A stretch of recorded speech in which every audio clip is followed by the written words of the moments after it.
masahod at bayad. Aminadong empleyado, pagod na ako, hirap na sa trabaho, ay gagawin ka pang bobo. Mga nakapalibot pa sa'yo, pakitang tao, sunod-sunuran nyo ako pero di ako aso. Nang dahil lang sa pera kaya ako tinatsaga to, kasi alam kong di ako pwede magreklamo. Paulit-ulit sa sahod, pambayad ng atraso, di madali ang pinagdadaanan naming mga empleyado. Hirap ng buhay, wala nang bago, lalo na kapag isa kang empleyado.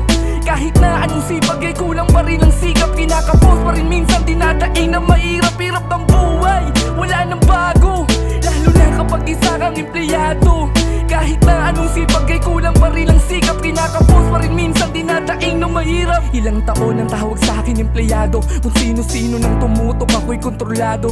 Minsan ay wala pang kapalitan sa trabaho, pagkahaba-habang pagod ang natatamo ko. Maiiyak ka sa galit at sa pagkainis, abonado ka pa minsan kapag meron kang mintis. Ayoko nang